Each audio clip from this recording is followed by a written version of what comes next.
Good morning 10th class. हम देख रहे थे ग्रोइंग अप पेन, और ग्रोइंग अप पेन का सीधा मतलब था किशोरावस्था के परिवर्तन,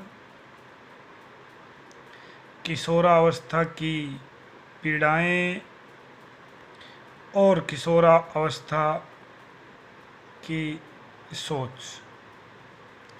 कहानी है एक किशोर की, नाम है समीर।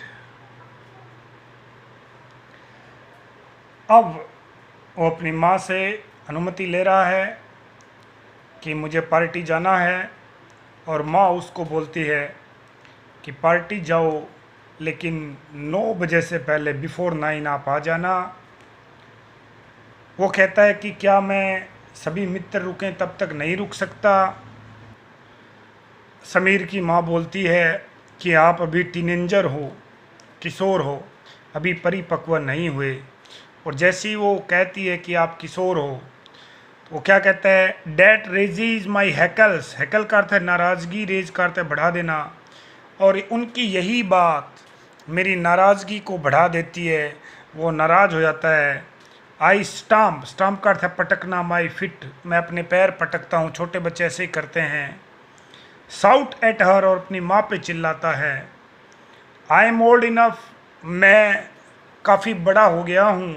अम्मा यानी माँ, old enough to be on my own, इतना बड़ा हो गया हूँ कि अपनी मर्जी से काम कर सकता हूँ।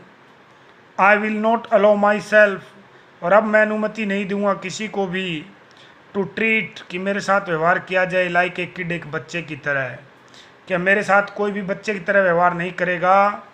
मैं काफ़ी बड़ा हो गया हूँ और अपने निर्णय खुद ले सकता हूँ।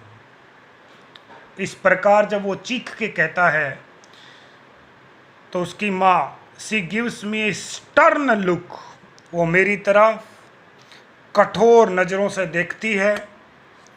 मानी बहुत ज़्यादा नाराज़ हो गई वो। एंड असर्ट्स फिमली, फिमली का अर्थ है मजबूती से, असर्ट का अर्थ है कहना, और बड़ी ही दृढ़ता से कहती है, माई डिसीजन इज फाइनल, मेरा निर्णय अंतिम है। 9 बजे छोड़ो, नो पार्टी फॉर यू, तुम्हारे लिए कोई पार्टी नहीं। नॉट टुडे, ना ही आज, नॉट एवर, कभी नहीं। 9 बजे छोड़ो आप, ना तो आज तुम्हारे लिए पार्टी है, ना कल है, कभी नहीं।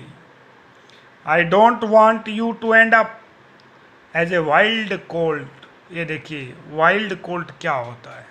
वाइल्ड का अर्थ होता है जी जंगली, और कोल्ट का ये जो दिखा है ना, COLT, कोल्ट, ये घोड़े का बच्चा होता है। नहीं, सीधा अर्थ ये लगे कि मैं आपको एक पशु के समान यानी गवार नहीं रहने दे सकती। मैं नहीं चाहती कि तुम एक गवार बनो। कोई पार्टी नहीं तुम्हारी, सब पार्टी बंद। अब देखिए क्या होता है, यानी ये टकराव है किशोरावस्था में होने वाले परिवर्तन और एक माँ बाप के ओवर प्रोटेक्टिव, क्या शब्द काम में लिया, ओवर प्रोटेक्टिव नज़रिए का, उस दृष्टिकोण का जो अति सुरक्षात्मक है उसका। सी हैजर हर वे,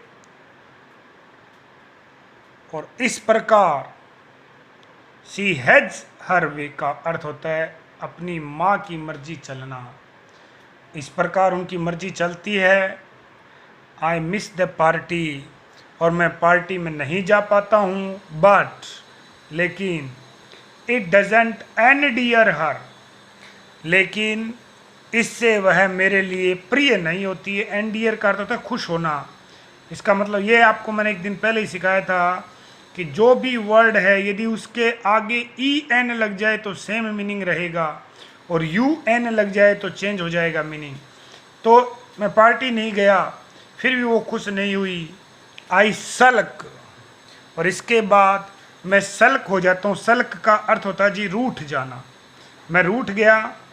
आई don't talk to her for a whole day, पूरे दिन उसके बाद मैंने अपनी माँ से कोई बातचीत नहीं की, बिल्कुल शांत रहा।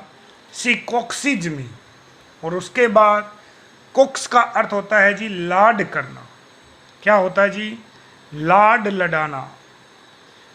प्लेकेट्स में कोक्स लाड लडाना और प्लेकेट्स का अर्थ होता है मीठी मीठी बातें करना, मीठी मीठी बातें करना। इसके बाद उन्होंने मुझे लाड लड़ाए, मतलब मुझे मनाने का, राजी करने का भी प्रयास किया। ये होता है वर्ड परसुएशन। परसुएड भी कर सकते हैं क्योंकि ये पास्ट में कहानी है। इस परसुएड का अर्थ होता है किसी को राजी करना, मनाना, ये एक वर्ब है। उन्होंने मतलब परसुएड करने का प्रयास किया। टिल आई सकम टू हर मोली कोडलिंग। सकम का अर्थ होता है जी समर्पण कर देना और मोली कोडलिंग का अर्थ होता है लाड प्यार। कि जब तक मैं उनके लाड प्यार के आगे समर्पण नहीं कर देता हूँ तब तक उन्होंने मुझसे इसी प्रकार लाड प्यार से बात की। मोली कोडलिंग बता दिया आपको, स्कम बता दिया। देन आई हग हर, और फिर मैंने उन्हें गले लगाया। क्राई, और वह जोर से रोने लगा। पैट कम हर रिमार्क, और उसी समय उन्होंने पीछे से थपथपाया और एक टिप्पणी कर दी। मेरी पीठ थपथपाई और टिप्पणी कर दी। क्या कर दी?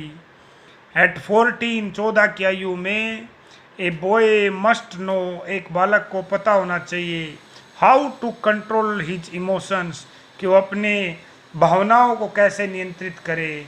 ये समस्या है। ये आ गया, देखो आगे लिखा है, दैट इज द ट्रबल, यही समस्या है। अभी सुबह बोल रही थी तुम बच्चे हो, अभी बोल रही है तुम बड़े हो गए, इस तरह तुम्हें नहीं रोना चाहिए। वो कह रहा है यही समस्या है। एम आई ए चाइल्ड, क्या मैं बच्चा हूँ? और I am a grown up, या फिर मैं बड़ा हो गया हूँ? क्या हूँ मैं? एक ही चीज हो सकता हूँ एक समय पे। आगे लिखा भी है, when will my parents see clearly, मेरे माँ बाप देख पाएंगे साफ तौर से। कब देख पाएंगे? व्हाट आई एम, कि मैं हूँ क्या, कब देख पाएंगे ये बात? Either I am a child, या तो मैं बच्चा हूँ, और I am a grown up, या फिर मैं बड़ा हूँ। I can't be both at the same time, एक ही समय दोनों नहीं हो सकता, या तो बच्चा हूँ या बड़ा हूँ। लेकिन कभी मुझे बच्चा कहते हैं, कभी बड़ा कहते हैं, ये मामला क्या है? यही समस्या है हर किशोर की। तो एक माँ बाप का परम कर्तव्य है कि वो एज ए फ्रेंड उनके साथ व्यवहार करे, उनकी बात को समझे, कुछ अपनी समझाए, उनकी सुने। Maybe I am a mixture of both, फिर एक प्रश्न और निकलता है, हो सकता है मैं दोनों का मिक्सर हूँ। मिक्सर यानी दोनों का मिश्रण हूँ। आई डोंट नो, मुझे नहीं पता। That is what makes my fear so scary, मुझे नहीं पता कि मैं हो सकता है दोनों का मिश्रण हूँ। और यही एक बात है जो मेरे जो फियर है, मेरी जो आशंका है, उनको स्केरी बनाती। स्केरी का अर्थ होता है डरावना। मेरी आशंकाओं को डरावना यही बातें बनाती हैं। कभी बोलते हैं मैं छोटा हूँ, कभी बोलते हैं बड़ा हूँ, मुझे कुछ नहीं करने देते, हर जगह पाबंदियाँ हैं। I know my fear will die if my parents stop treating me like a child, मैं इतना ज़रूर जानता हूँ कि मेरा भय समाप्त हो जाएगा। माई फियर विल डाई यानी मेरा भय खत्म हो जाएगा। इफ़, यदि माई पेरेंट्स, मेरे माँ बाप, स्टॉप, रुक जाएं, ट्रीटिंग, व्यवहार करना, मुझसे लाइक ए चाइल्ड, यदि माँ बाप बच्चे की तरह व्यवहार करना छोड़ दें, मैं गारंटी लेता हूँ मेरा भय मर जाएगा। बट नो, वो कह रहा है किंतु नहीं, माँ बाप तो नहीं करेंगे ऐसा। They will not do that, वो ऐसा नहीं करेंगे। दे हैव देयर फियर्स, उनकी खुद की भी कुछ आशंकाएं हैं, डर हैं। दैट इज वाई अप्पा से एवरी टाइम, और इसीलिए अम्मा, मेरी माँ हर बार कहती है, I try to assert myself, और यही एक वजह है। वो बोल रहा है कि मेरी माँ हर समय कहती है कि मैं हर समय स्वयं की बात को दृढ़ता से करने का प्रयास करता हूँ। आगे लिखा भी है क्या? एट योर एज, कि तुम्हारी उम्र में, you need to be kept on leash, तुम्हारी उम्र में तुम्हें नियंत्रण में रखने की आवश्यकता है। ये जो शब्द लिखा है ना लेस, इसका एक और अर्थ भी होता है, याद रखना, जंजीर। कुत्ते वगैरह के जो गले में पट्टा डालते हैं ना, उसको भी कहते हैं। यहाँ वो नहीं है, आप समझ गए होंगे। यहाँ नियंत्रण है। आपकी उम्र में कैप्ट का रखना, बालक को नियंत्रण में रखना जरूरी है, वरना बिगड़ जाएगा, ऐसा उनका मानना है। और हर 100 में से 90 अभिभावक का मानना है। It is for your good Sameer, कि हम जो भी कर रहे हैं वो तुम्हारी भलाई के लिए कर रहे हैं। और मैं गारंटी देता हूँ हर 100 में से 90 माँ बाप यही बात बोलते हैं, यही डायलॉग मारते हैं। We shall take the leash off, हम उस लीज को, नियंत्रण को हटा देंगे। वंस यू आर कैपेबल, एक बार जब तुम समर्थ हो जाओगे, ऑफ नोविंग, जानने में, what is right and what is wrong, क्या सही है और क्या गलत है। मैंने पहले बताया था इस पाठ के शुरुआत में कि यदि ये एक बालक है तो माँ बाप को उसका आवरण बनना चाहिए। ये बात सत्य है, बिल्कुल सत्य है। लेकिन आप बालक का घेरा उसको जेल की तरह कैद ना करें। ये बात सही है, किशोर को नहीं पता क्या सही है क्या गलत है, आप उसको गाइड करें एज ए फ्रेंड। आप रिंग मास्टर ना बने, जैसे सर्कस में होता है, वो छड़ी से चाबुक से सबको चलाता है, वैसे ना करें आप। फ्रीडम, आज़ादी never comes in a day. उसकी माँ कह रही है कि आज़ादी एक दिन में कभी नहीं मिलती। फ्रीडम विल बी योर्स, आज़ादी आपको ज़रूर मिलेगी। वंस, जब वी फील, जब हम महसूस कर लेंगे, you are mature enough. Enough का अर्थ है पर्याप्त, और मैच्योर का अर्थ होता है परिपक्व। क्या होता है जी? परिपक्व। जब हम ये देख लेंगे कि आप पर्याप्त परिपक्व हो गए हैं, तब हम आपको आज़ादी देंगे टू हैंडल सिचुएशंस। सिचुएशन, परिस्थितियाँ हैंडल, संभाल लेना। जब हमको लगेगा कि आप परिस्थिति संभाल सकते हैं, हम आपको आज़ादी दे देंगे। आई आस्क, मैंने पूछा, व्हेन विल डैट बी, और ये होगा कब? बालक है, उसने तुरंत पूछ लिया, तो बता दो ये कब होगा? 10-20 साल में तो होने वाला लगता नहीं है मुझे। और उसी समय अप्पा वॉक्स इन, मेरे पिताजी अंदर आते हैं। Amma warms up to his presence, और जैसे ही पिताजी अंदर आते हैं तो अम्मा उनकी प्रेजेंस यानी उपस्थिति को क्या करती है? वॉर्म्स अप करती है with A gentle node. Gentle node का अर्थ होता है हल्का सा सिर हिला के, और वॉर्म्स अप का अर्थ होता है स्वागत करना। उनका स्वागत करती हैं हल्का सा सिर हिला के। देन टेल्स मी, और फिर मुझे बोलते हैं, समीर एवरीथिंग टेक्स टाइम, कि बच्चे हर चीज़ में समय लगता है। A flower takes time to turn in a fruit, एक फूल को फल में बदलने में समय लगता है। ऐसा नहीं आज फूल लगा और कल फल बन गया। It takes a year for you to go from one class to next. See greens, greens का अर्थ होता है मुस्कुराते हुए कहना। और उसने, मेरी माँ ने लगे हाथों एक बात और कही कि एक कक्षा से दूसरी कक्षा में जाने के लिए भी 1 साल लगता है। तो तुम्हें आज, तुम कह रहे हो ना कि कब मिलेगी आज़ादी, समय लगता है, आपको आज़ादी जरूर मिलेगी। इसके साथ ही Appa cares my arms and says, और मेरे पिताजी मुझे लाड से मेरे हाथ जो उसको पकड़ते हैं, सहलाते हैं और कहते हैं, I no you have your fear, मैं जानता हूँ कि आपकी खुद की कुछ क्या हैं, आशंकाएँ हैं। वी हैव अवर्स, हमारी खुद की भी हैं। We must fight our fears together, हमको लड़ना होगा, सामना करना होगा अपनी आशंकाओं का। टुगेदर का अर्थ है एक साथ। ये अच्छा है, अभी सही बात कहेगा। You must understand our concern, concern का अर्थ है चिंता। तुम्हें हमारी चिंताएं समझनी होंगी, सही बात है। हमारा भी कर्तव्य है कि हम माँ बाप की बात समझें, ऐसा कुछ भी ना करें जिनसे उनकी इज्जत पे धप्पा लगे। There are so many temptation, temptation का अर्थ है प्रलोभन, कि जमाने में बहुत से प्रलोभन हैं। To which a youth is drawn, youth जवान, ड्रोन का अर्थ होता है घिर जाना, जिसमें कोई भी युवक उनकी तरफ फंस सकता है, उन प्रलोभनों में आकर्षित हो सकता है।